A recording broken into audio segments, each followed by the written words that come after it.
Good morning and good evening, everybody, wherever you are in the world. My name is Stefan Stoll, and I'd like to welcome you to the EasySpin Academy 2020. I'm a professor at the University of Washington in Seattle, and right now I'm streaming this from my basement in my home.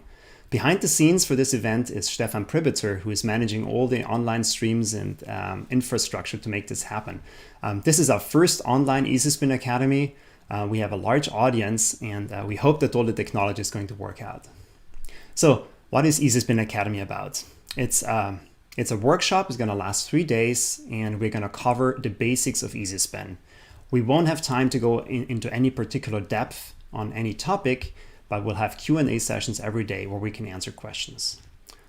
We do assume some familiarity with MATLAB, which is the platform upon which EasySpin runs. And hopefully in the pre-workshop emails, you got a link to a MATLAB on-ramp course. We have 3 days to look at EasySpin. The day 1 covers the basics. On day 2, we'll mostly focus on least squares fitting, which is probably the most desired feature in EasySpin. And on day 3, we have time for more advanced topics, as well as some flexible sessions that we'll decide on day 2, depending on user need. A few organizational things first. All links are on the Academy website. So if you can't find the email with the links, just go to the Academy website.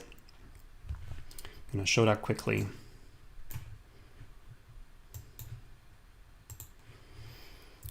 easyspin.org/academy, and it will contain links to the schedule, to our YouTube live stream, to the Q&A website.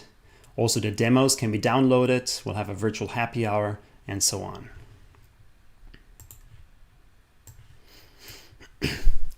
So the workshop is structured into a series of sessions. Each session lasts about 30 minutes, and then there's a 10-minute break after each session. So feel free to get up and get a coffee or a drink whenever you want. Each session consists of demos, so I will be presenting on a particular topic in each session that might last between 10 and 15 or 20 minutes. And for the remaining time of the sessions, I encourage you to look through the exercises which are given in the script and maybe start doing them. Also just look through the script or browse the EasySpin documentation related to this topic. Everything is in script files, and we will provide exercise keys at the end of day 3, and we'll send them out via email. If you have questions, please use Slido. The link is provided on the Academy website, and the event code is ESA2020. It should be included in the link. Let me show you.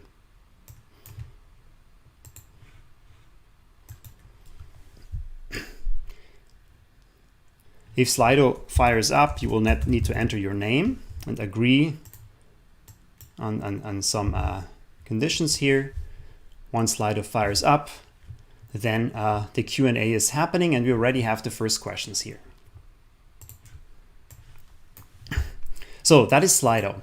So we don't know how many questions we'll get. So if there are any EasySpin experts in the audience, please feel free to answer questions from EasySpin novices.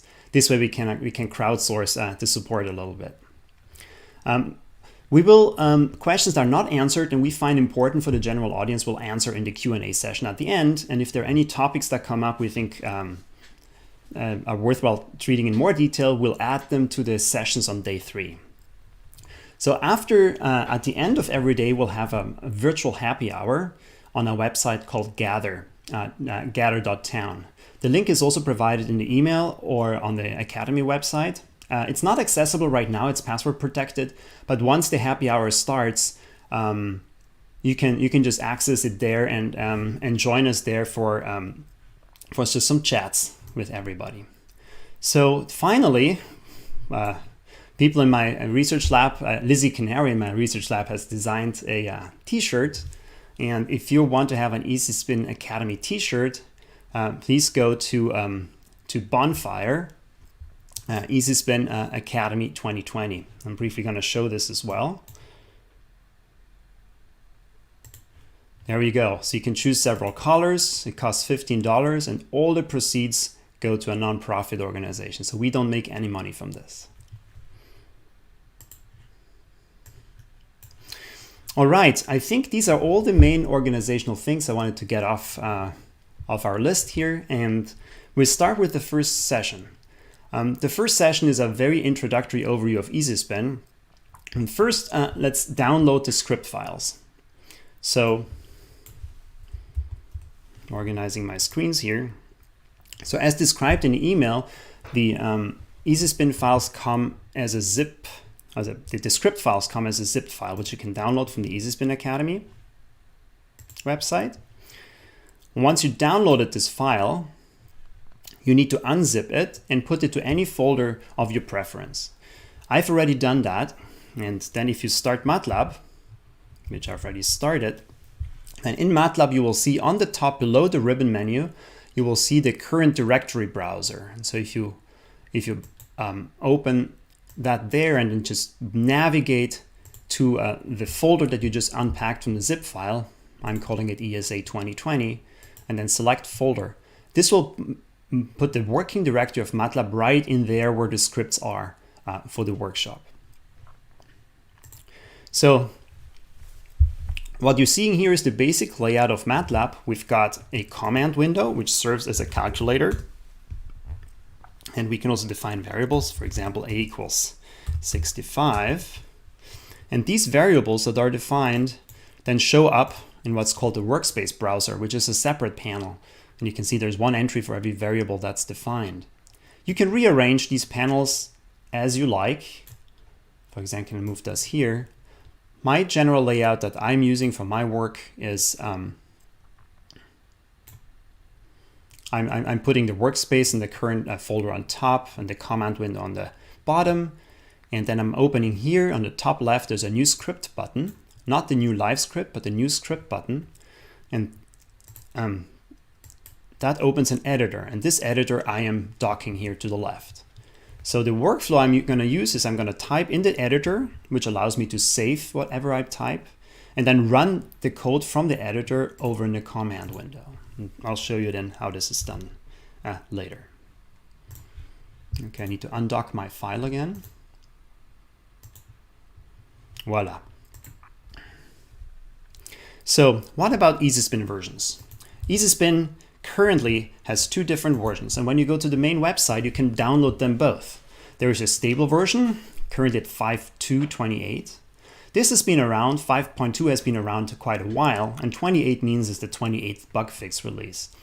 This is a stable version, it won't change much anymore, and lots of people are using that for their published research already.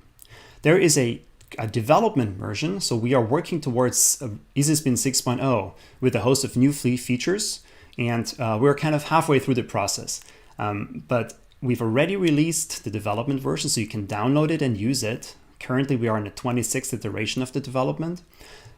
This version has more features, is more stable, and has fewer bugs than the stable version, and I recommend using this if you are okay with having the code change on you.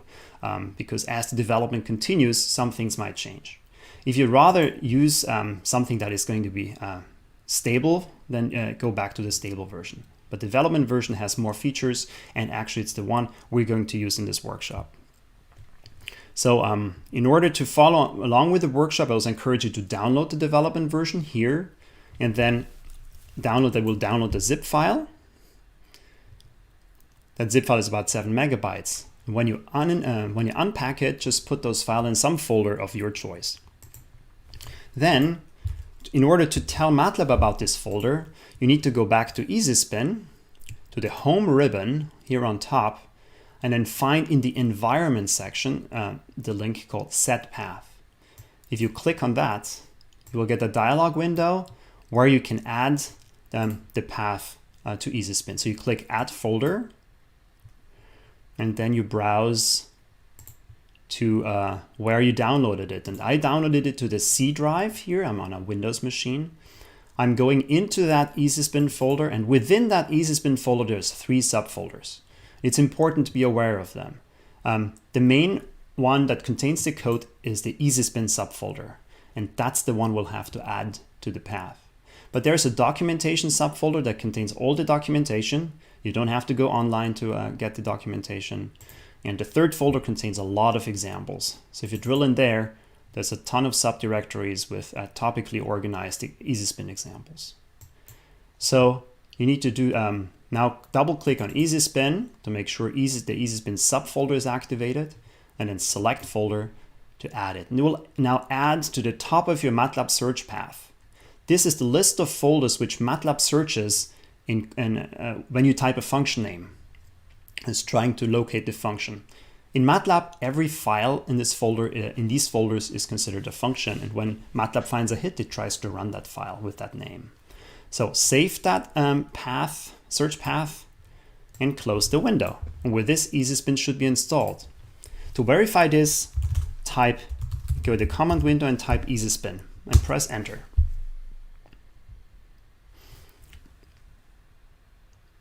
And as you can see, it tells me that the release is exactly the one I wanted to install. It tells me where it's installed, and it does a few checks, and in case there's any name ambiguity or uncompiled parts of EasySpin, it will prompt you here and tell you that there is a problem. Okay, so now where can you find help about EasySpin? There's basically three sides, three different things. First of all, there's the documentation.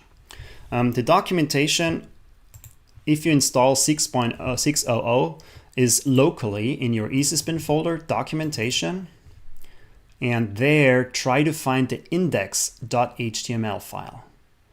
Index.html. And if you open this index.html file, I'm going to open this in Chrome here, it will directly take you to the main documentation site that is local. And you can see the documentation always tells you which version this documentation is for. You could also go online. So if you go online to easyspin.org, you will see that on the top right, there's a documentation button. But as of now, the documentation that's online is for the old EasySpin version, 5.2.28. So if you want to get the 6.0 documentation, you have to access it locally on your machine. Okay, then the second one we already talked about, which is the examples on the EasySpin in your EasySpin installation. And the third resource for you to learn about EasySpin is the forum. So if you're on the online, let's go back to the online website. On the top right, there is a link to EasySpin forum. And this EasySpin, so if you have questions and issues with some of your EasySpin code, please post questions there, and somebody will typically answer them within a few days.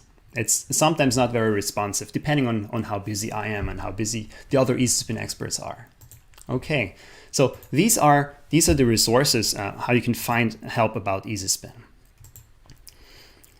Now we've set up MATLAB, we set up EasySpin. The first thing that you want to do as an EPR spectroscopist, of course, you want to get your data into MATLAB for analysis.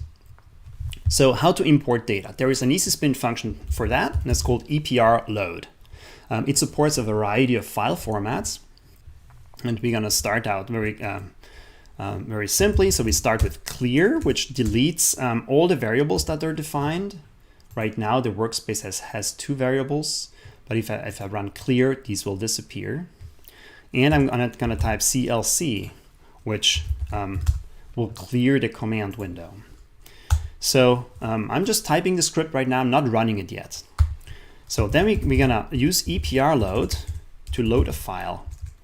EPR load radical.dta.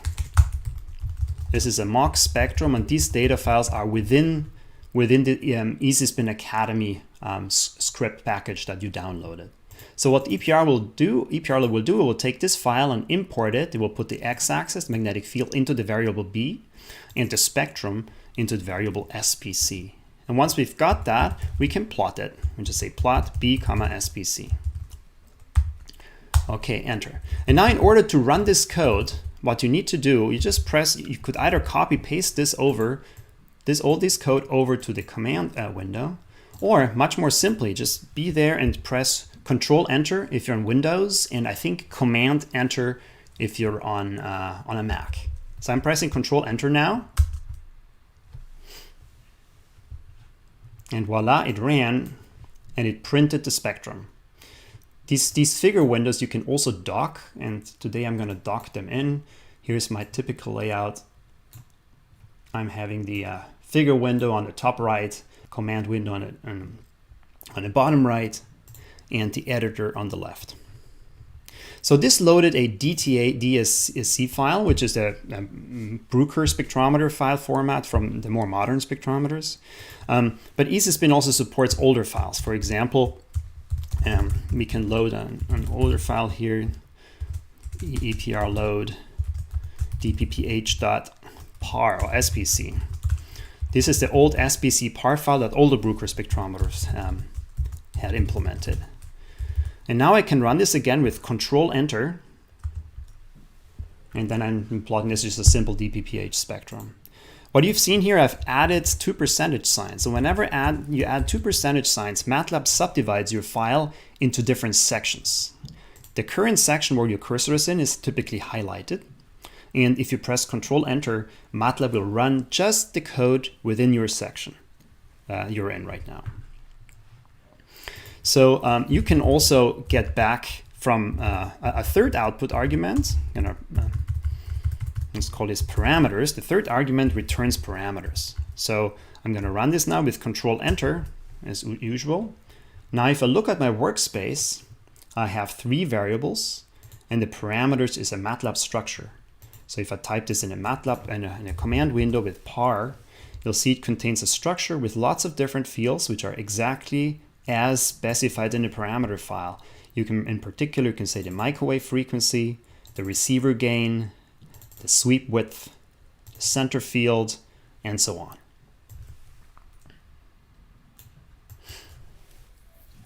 So these are simple ways of importing data files. If you don't want to type, you don't know how your file name is called, you can do it interactively. Just say EPR load and run that with Control Enter. That will open up a file selection dialog, and you can now, for example, select another file. And if you open it, MATLAB should plot it. Where's my figure? There it is. Okay, so that's the interactive use of EPR load. If your data does not come from a Bruker spectrometer, but from some other acquisition software or other source, and you might have a text file or an Excel file, it's very easy to import from text files. Again, you're going to import B and SPC, and then use the function text read. You can give the name of the file, and I'm going to just use a simple text file that only has 2 columns of numbers in it. The first column being the magnetic field, and the second column being the spectral intensity. So we need to tell text read that there's 2 floating point numbers in each line, %F, and there is going to be no header lines. I'm going to briefly show this. Radical.txt. Let's open it up.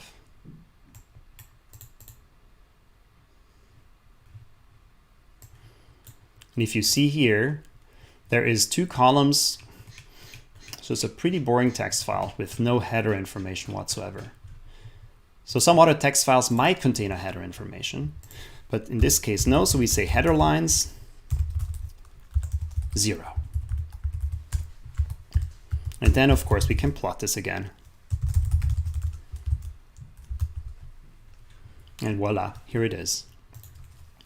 In MATLAB, if you don't want any command or function to print to the command window, make sure to add a semicolon at the end of your line. This keeps your command window pretty tidy. You can always clear it out by typing CLC, which says clear command window.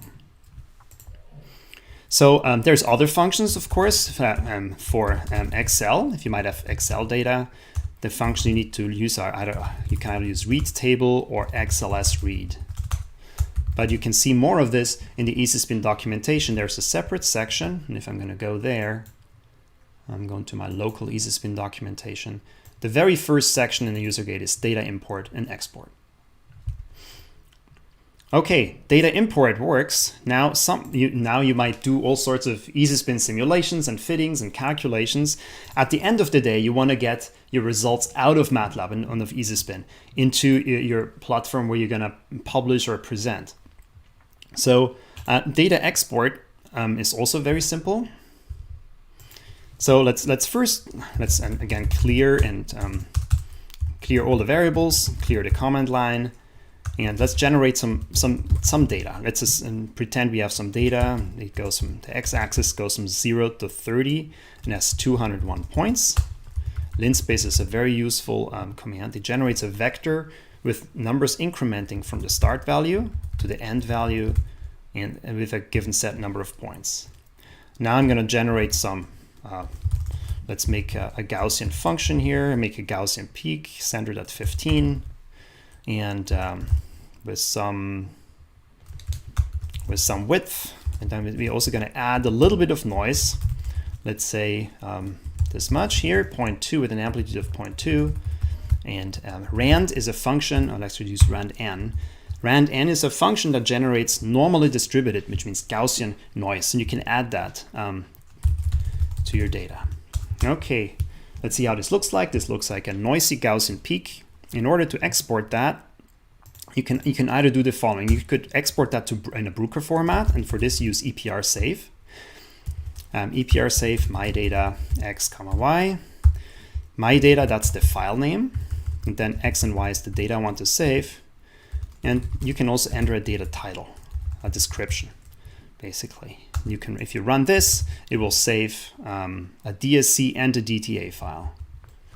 Let's see if it runs correctly. And if you go here, my data DSC and DTA has appeared. So EPR is very safe, is useful because then you can load whatever you've simulated with EasySpin back into a Bruker software, if you desire to do so. You might want to save the data in text format, and that's also fairly simple. What you do there, you have to combine the data into a single matrix in 2 columns. So convert X to a column format, convert Y to a column format, and then the square brackets put both columns together into an n×2 array for the data. And we can look at that again in a workspace. You can see data is now is a variable that has 201 rows and 2 columns. Okay, and in order to save this, what you need to invoke is the command save, which is a MATLAB command, not an EasySpin command. You give the file name, myfile.txt. You tell it which data or which variable to save, and we call the variable data here, right? Data. So we need to give that variable name here. And importantly, we have to say it should save it as an ASCII file. Otherwise, it will save it as a MATLAB specific binary file. So if you run this, it will save, it should generate myfile.txt, right, which contains now a 2-column layout of your data. So this is the way how you get data out of MATLAB and EasySpin. So let's briefly talk about plotting and then how to get plots out of EasySpin. So here we have a plot. Let's stick with these data for now. If you want to make a new figure window, you just type figure, and I'm going to run this now. What you also can do, instead of running an entire section, if you just run a single line, what you need to do is just highlight that and press F9 on Windows and I think Shift F7 on Mac. And this, if you run this, it will open a new figure window, which you can easily dock in there. Okay, so let's take our data from previously. Plot XY, it's the simplest way to plot, right? But you also could want to plot in something in red. So you just add R at the end.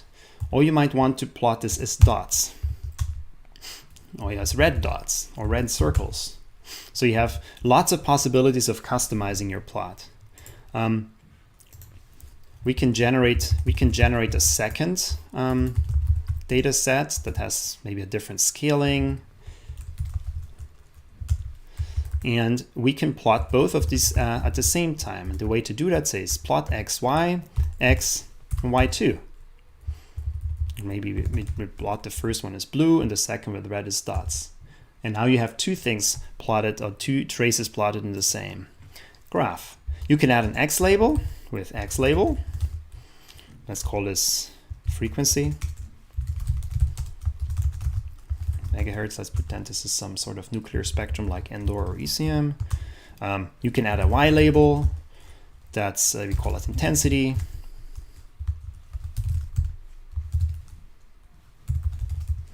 Intensities are always in arbitrary units. You can add a title called my title, say here, and you can turn the grid on, and and so on and so forth. So there's tons of ways of customizing your plot, and the best way is to read up on this on the MATLAB help. And MATLAB's documentation is actually outstanding. So you go to the very top right here, and you click this button, or you just press F1. That will fire up MATLAB's documentation. You go to MATLAB, and then there is an entire section on graphics. And that graphics contains plotting basics, how you do annotation, images, printing and saving, and so on. So printing and saving and getting your figure, the beautiful figure you generated out of MATLAB. So what you can do, you can generate a file. One way to do a file is called a print function. If you want to generate a pixel file, you could choose a PNG format. So then you use -d PNG. You can also specify the resolution you want to have. R resolution, let's say 600 dots per inch, or DPI. And then the name, let's call it my figure. So that if you run this command, it will print the figure to a PNG file. You can also make a PDF file with print -d PDF and the figure name, the figure file name. Those are the ways of printing. Now, how large the image will appear in the PDF depends on what settings you have for the figure. And a figure here always has a size setting that's specific to the windows, and there's a separate size setting that's specific for printing. And in order to change that, you will have to look at the figure properties. And one way is to click on the figure, and if you click on the figure, a figure tab appears in the ribbon menu. You click there, and after a little bit of thinking, MATLAB will eventually bring up the menu bar, the property explorer, the property inspector. There it is. My computer is busy streaming, so things are a little slower than usual. In this property inspector, you can adjust the figure size that is used for printing.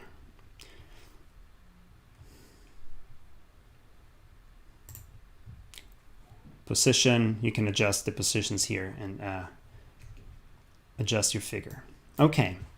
So finally, what you might also want to do is to export the figure and just copy paste it into a PowerPoint or Word file for your presentation. And the way to do that is you just go to the figure menu or the figure tab, to edit, and then to copy figure. And that will just put the figure into your clipboard, and then you can just insert it into into PowerPoint or Word. There is copy options, which allow you to set exactly what you want, whether it's a meta file or a bitmap, and what type of background it should use, and what size it should take out. So this brings me to the end of session 1 demonstrations, which showed you the basics of how to get data in and out of MATLAB and EasySpin, and how to print figures. Please try now to unzip the script zip file we provided, maybe browse through the script of session 1, and maybe do some of the exercises, and I'll see you back in about 11 minutes.